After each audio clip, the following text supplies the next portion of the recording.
Thiago Motta qui va talonner pour l'Argentin qui a voulu trouver Lucas derrière la tentative lointaine d'Ibrahimovic.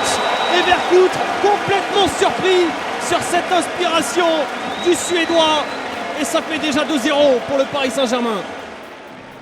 Et un 15e qui fait 90. Les 4 mois écoulés n'ont fait que confirmer une suprématie. À l'image du cavalier seul du PSG au classement, il y a Zlatan, sa chasse au record et les autres joueurs de Ligue 1.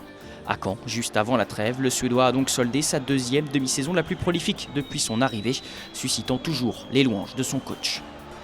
Quand il est dans cet état-là, en pleine confiance, parce qu'il a bien travaillé, parce qu'il a travaillé très dur, n'oublions pas les blessures qu'il a eues en début de saison, c'est un garçon qui arrive à marquer des buts incroyables. Et encore ce soir, c'en est l'exemple type.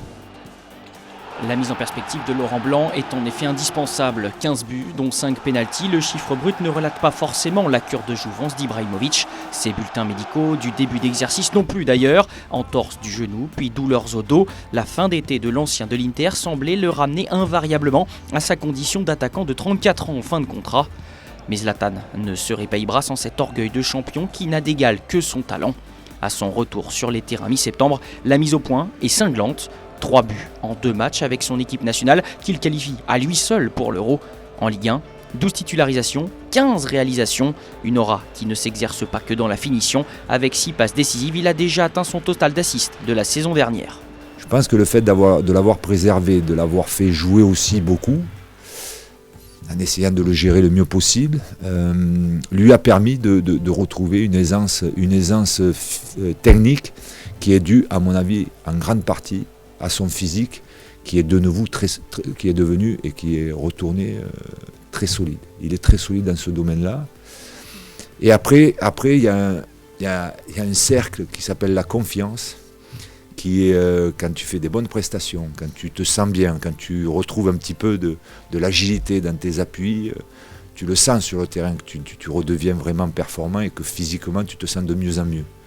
Donc c'est à faire attention, surtout pour un joueur comme Ibra, de le préserver pour qu'il soit toujours dans cette, ou pratiquement toujours dans cette dynamique physique efficace.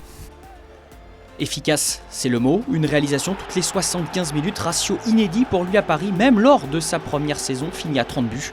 Un rythme effréné qui lui a permis d'effacer des tablettes coup sur coup Pedro Miguel Paoletta et Mustapha Daleb, respectivement ancien meilleur buteur global et en première division du club. Le tout avec la simplicité qui fait son charme. I've done history all the other years also here, so this is another history and another record, so that's good. Ce passage devant les micros après le Classico sera le seul du Suédois volontiers boudeur avec la presse française qui ne le considérerait pas à sa juste valeur. Mais pour le reste, tout va bien. Ibra, c'est pas quelqu'un de très triste. Hein. Il a une carapace comme ça, mais c'est quelqu'un qui aime rigoler, qui aime déconner, voilà, je le dis entre parenthèses. Voilà, c'est quelqu'un qui est pas triste. Hein, c'est pas... Donc il aime plaisanter, effectivement. Plus tu es bien sur le terrain, plus tu marques des buts, plus tu as un petit peu tendance à être joyeux, effectivement. Donc je ne sais pas s'il est, je pense qu'il est aussi heureux dans sa vie. En tout cas, il est heureux dans sa vie professionnelle, ça se voit. Il a retrouvé le goût du jeu, parce qu'il se sent bien. Le travail aussi, mais ça, il a toujours travaillé. C'est un mec qui n'a jamais abandonné de travail. Et c'est pour ça que je dis c'est important pour que les autres voient ça. Il n'a jamais abandonné le travail. Il a toujours été professionnel, même quand il était dans un moment pas très bien. Cette joie de vivre présumée à Paris semble pourtant bel et bien avoir une date de péremption. En juin, son contrat s'achève et d'autres Eldorado plus exotiques devraient s'ouvrir aux natifs de Malmö. Il sera alors temps de replacer son passage dans le contexte de l'éclosion du PSG version QSI. Les mots étendards aux vitrines reviendront certainement en boucle. Quant à son génie glorificateur, on a encore 6 mois pour le voir à l'œuvre. Alors ne boudons pas notre plaisir.